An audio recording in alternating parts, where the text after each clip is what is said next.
நன்கு இருந்தால் நமக்கு எப்படி சிவனுடைய அனுகிரகம் கிடைக்கும், என்னென்ன பாவங்கள் தான் தொலைங்கிற விஷயங்களை, விபூதி தாரணம் நமக்கு எப்படி ஆன்மீகத்தை வளர்க்கும், ஹிருதயத்துக்கும் சரி அதே மாதிரி உடம்புக்கும் தேகத்துக்கும் எப்படி அது ஆரோக்கியமாக இருக்குங்கிற விஷயங்களையும் அது நிறைய விஷயங்களை சொல்றார்.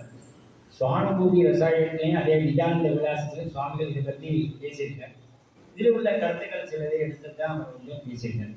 அதே மாதிரி அதை நம்ம விஸ்தாரமாக அதை பற்றி பார்ப்போம். இப்போ முதல்ல எப்படி ஆரம்பிக்கிறார் அப்படிங்கிறத சொல்றேன்.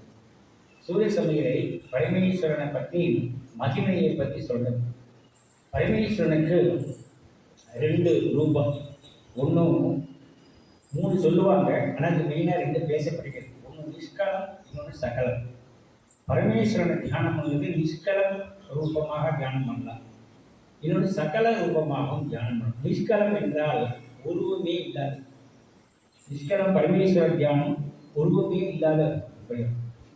சகல தியானம் சொல்லும்போது லிங்க ரூபமாக பண்றது அல்லது நடராஜர் மூர்த்தி வச்சு பண்றது.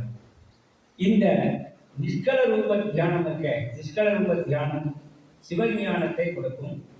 சகல ரூப இது இருக்க பூஜா விதிகள்லாம் இருக்கு, அது பாக்கிய பூஜை, வெளி பூஜையை, அந்த பூஜையை உள் பூஜையா மாற்றணும். நம்ம நாயனார் கதையிலே இருக்கு.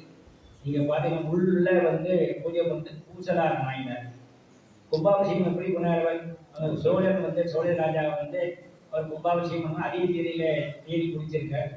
இவரை எப்படி உள்ள அவர் கையில ஒன்றும் பண்ண கிடையாது, மனசினாலேயே அப்படியே தியானம் பண்ணிட்டு கும்பாபிஷேகம் பண்ணி அதுக்குதான் முதல்ல போனேன். அந்த கோயிலை திறக்கிறதுக்கு தான் சிவபெருமானர் போனேன். ஏன்னா உறுதியான இந்த தெய்வம் அம்பாளை இருந்தாலும் சரி, அதுல நீங்க பார்த்தா பிரதானமா பார்த்தா இந்த சிவ பூஜையிலும் சரி, பாக்கிய பூஜை வெளி பூஜையை விட உள் பூஜை தான் ரொம்ப ரொம்ப முக்கியமானது. நான் உள் பூஜை விட மனசு உள்ள போனமே. நம்ம வெளி பூஜையிலேயே மனுஷன் திடீர்னு பார்த்தா கேஸ்காரம் வந்தா நம்ம போயிடுவோம், வேற ஏதாவது போன் வந்தா அதை எடுப்போம், அப்புறம் பூஜை பாதையில அஷ்டோத்திரம் நிற்கும்.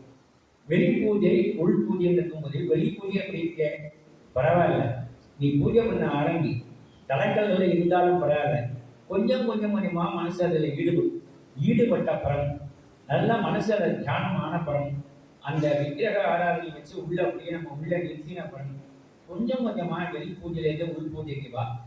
உள் பூஜையை தியானம் பண்ணு. அந்த உள் பூஜை தியானமும் 2 விதமா இருக்கு. ஒன்று சாகாரம், நிராகாரம். ஆகாரம் தான் உருவம்.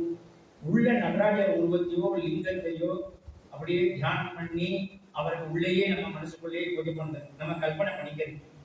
வெளிப்பூ அதே நிராகாரங்கிறது உருவமே கிடையாது. அது எப்படி சிவஞானத்தை நம்ம தெரிஞ்சுட்டு, சிவஞான சித்தியார் அதெல்லாம் சொல்றாரு. அதில் அவருடைய இதில் பார்த்தீங்கன்னா சித்தாந்த சைவ சித்தாந்தத்தில் உள்ள நூல்களில், ஞான நூல்கள் அதெல்லாம் பார்த்து சிவஞான போதம் அதெல்லாம் நீங்க படிச்சு பார்த்தீங்கன்னா அது தெரியும். கைவல்ய நவநீதம் போன்ற புத்தகங்கள்லாம் உள் பூஜையை, அந்த மாந்திர பூஜைன்னு சொல்ற நிராகார பூஜை எல்லாம் சிவம் அப்படின்னு ஆத்மஸ்வரூபமாக சிவனை பூஜிப்பது. இந்த பூஜையை பூஜிப்பதுன்னா எனக்கு இந்த இடத்துல அவர் அப்படியே தியானம் பண்ணிட்டு இருக்கிறது, அதுக்கு உருவம் இருக்காது. அதுலேயும் சொல்லியிருக்காங்க, 2 சொல்லியிருக்காங்க. உள்ளேயே நீ முதல்ல இந்த சமாதி ஸ்திதியில உள்ள உட்கார்ந்து தியானம் பண்ணும்போது உருவத்தோட முதல்ல தியானம் பண்ணப்படல். கொஞ்சம் கொஞ்சமா அந்த உருவம் போய் அது வெறும் வெற்றிடம் மாதிரி இருக்கும், ஆனா சூன்யம் இல்லை, அது வெற்றிடம் இல்லை. அந்த இடத்துல சிவன் சைதன்யம் தான் இருக்குங்கிறத நீ தெரிஞ்சுக்கோ. அதுக்காக நமக்கு உதவிக்காக ஒரு பிரணவத்தையோ அல்லது சிவாய சிவங்கிற மந்திரத்தையோ நம்ம சொல்லி கொடுத்தோ, அந்த குரு முன்னால அவருடைய அனுகிரகத்தினால அந்த